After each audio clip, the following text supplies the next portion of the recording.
Hello students, चलिए start करते हैं। एक्सरसाइज 1.2 का क्वेश्चन नंबर 3 देखते हैं क्या है। Prove that the greatest integer function F such that for all values real values goes to real given by F X equal to X is neither 1 nor onto. हमें क्या करना है, greatest integer function हमें दे रखा है F X equal to X, जो क्या करता है ना तो 1 फंक्शन देता है ना ऑन टू फंक्शन देता है, where x denotes the greatest integer less than और इक्वल टू x। और जो ये x दे रखा है ना, ये हमें ग्रेटेस्ट इंटीजर फंक्शन लेके चलना है। अब आपके माइंड में ये चल रहा होगा, सर ऐसा तो वर्ड हमने नहीं पढ़ा, ग्रेटेस्ट इंटीजर फंक्शन होता क्या है, पहले वो समझाएंगे देन क्वेश्चन करेंगे। ठीक है, कंसेप्ट क्लियर होके चलने चाहिए। ऐसा नहीं है सॉल्यूशन बता दिया हो गया काम खत्म, आपको पता तो होना चाहिए ग्रेटेस्ट इंटीजर फंक्शन होता क्या है एग्जैक्टली। चलो देखो, आपने नंबर लाइन देखी होगी बच्चों, छठी 6-7 से पढ़ते आ रहे हो। ये 0 होता है, ये 1 होता है, ये 2 होता है, ये 3 होता है, ऐसे ये नेगेटिव वैल्यू होती है -1, ये -2 होता है, इस तरीके से वैल्यू चलती है। अब ग्रेटेस्ट इंटीजर फंक्शन का मतलब क्या है, एफ एक्स इक्वल टू ये एक्स दे रखा है। अब यहां पे क्या करोगे, अगर मान लो इस एक्स की वैल्यू आप 1.1 पुट करते हो, क्या पुट किया आपने 1.1, तो 1.1 कहां पे लाई करेगी बच्चों, 1 और 2 के बीच में, यहां से लाई करेगी हमारी। तो ये जो रिजल्ट देगा हमारा y के अंदर, ये fx के अंदर जो रिजल्ट बना के देगा वो 1 बना के देगा। मतलब ये 1.1 जो 0.1 है ना उसको खा जाएगा, रिजल्ट देगा ओनली 1। ये होता है ग्रेटेस्ट इंटीजर फंक्शन। अगर मान लो आप यहां पे 1.5 पुट करते हो x की वैल्यू, तो y की वैल्यू फिर भी ये 1 देगा। अगर मान लो आप इसकी वैल्यू 1.9 पुट करते हो, y की वैल्यू है फिर भी 1 देगा। जैसे ही आपने x की वैल्यू 2 से थोड़ी सी बड़ी रखी, 2.01 रख दी, 2 से थोड़ी सी बड़ी यहां पे आ गई, तो ये हमें वैल्यू जो देगा वो 2 देगा। 2 और 3 के बीच में जो भी वैल्यू जाएंगी तो वो हमें 2 वैल्यू देगा। 1 और 2 के बीच में जो वैल्यू होगी वो हमें 1 देगा। ठीक है, समझ में आ गई। 0 और -1 के बीच में जो भी वैल्यू होगी वो -1 देगा। -1 -2 के बीच में जो भी वैल्यू आएगी उसमें -2 देगा। ऐसे वैल्यू देता है ग्रेटेस्ट इंटीजर फंक्शन। अब बात हुई क्लियर, समझ में आ गई। चलिए देखते हैं अब इसके सॉल्यूशन की तरफ। सॉल्यूशन में बच्चों सबसे पहले तो ये देखो, हमें वैल्यू जो पुट करनी है such that real values put करनी है और रियल वैल्यू ही हमारा रिजल्ट आना चाहिए, इसका मतलब ये है। और फंक्शन जो यूज करना है हमें एफ एक्स इक्वल टू क्या यूज करना है, ग्रेटेस्ट इंटीजर फंक्शन एक्स। इसके लिए हमें करना क्या पड़ेगा, 2 ओव्यूल बनाने पड़ेंगे अपने। भाई ओव्यूल से ही हमारा जो आंसर है वो बिल्कुल करेक्ट निकल के आता है और अच्छे से हम समझ पाते हैं।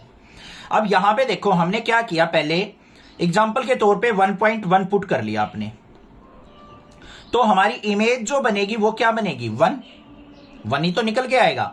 मान लो आपने 1.5 पुट कर दिया, तब भी इमेज क्या बनेगी 1।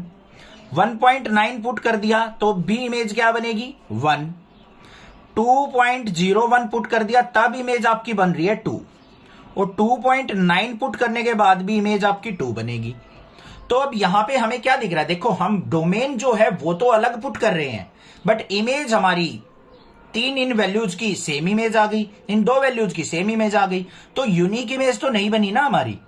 अब यूनिक इमेज जब हमारी फॉर्म नहीं होती है तो हम उसको 1 फंक्शन तो कह ही नहीं सकते, इंजेक्टिव होगा ही नहीं वो। तो यहां पे क्या लिखेंगे, रियल वैल्यूज पुट की, और रियल वैल्यूज हमें मिल तो रही हैं बट हमें यूनिक इमेज नहीं मिल रही है। तो यहां पे क्या लिखेंगे, for every unique domain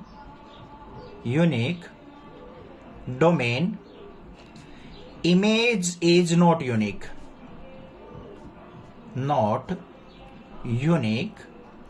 so